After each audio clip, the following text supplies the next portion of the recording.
o senhor estava na ativa na época do Carandiru.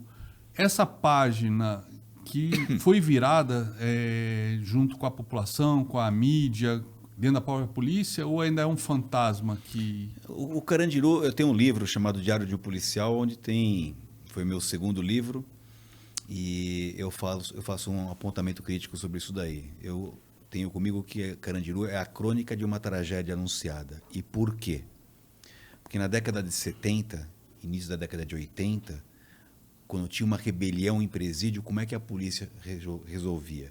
Ela invadia, quebrava tudo e quebrava todos. Era corredor polonês e quebrava todas as coisas, entendeu? E dava um cacetada em todo mundo. Era assim que funcionava.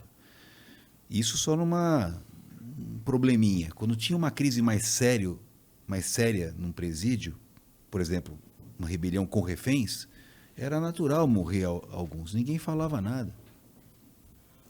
Caldo cultural na época, né? Década de 70, pô.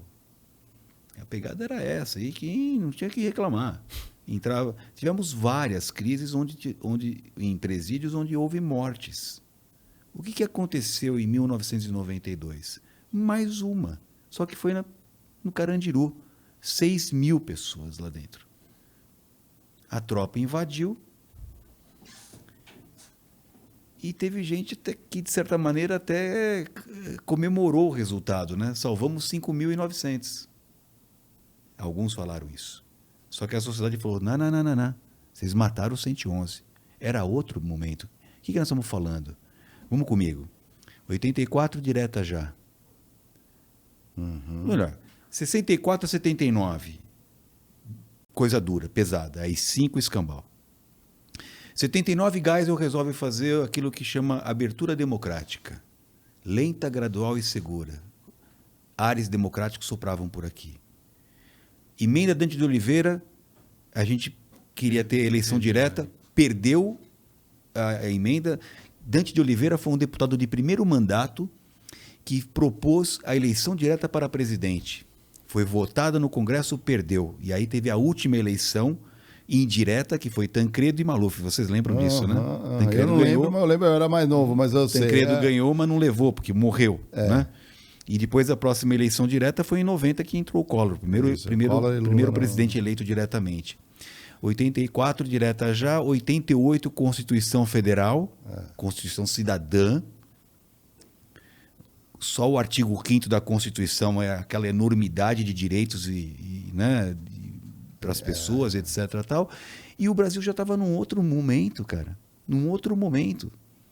88, 89, 90, 91. Já tinha 4 anos de Constituição Federal e aí me estoura Carandiru. E os caras fizeram o quê? Os mesmos métodos de atuação como se fosse. Bom, resultado, deu no que deu, né? Eu tenho amigos que participaram dessa operação, vivem até hoje acossados com essa espada da justiça na cabeça, porque ainda não foi resolvido, de vez em quando dá umas reviravoltas, vão meter os caras na cadeia, e gente que já está com 60 e tralalá de idade, e alguns já, enfim, e vivem acossados com isso daí. Agora, uma coisa é certa, né? A polícia aprendeu com essa crise, né? Porque eu me lembro que já mais recentemente, em 2001, teve uma mega rebelião em São Paulo, 29 presídios se rebelaram simultaneamente, a Polícia Militar fez uma intervenção em 29 presídios simultâneos sem nenhuma morte. Uau. Então a gente aprendeu a lição, né? Mas o Carandiru ainda é uma situação muito delicada, que marcou demais aí a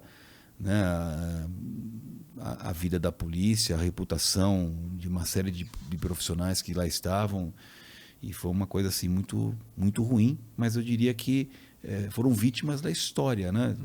Num momento que essa falta de observância das mudanças que a sociedade vai colocando, se você não tiver o radar ligado, atento às coisas, você pode cometer erros que às vezes numa época foi meio que relativizado, mas numa outra época não é.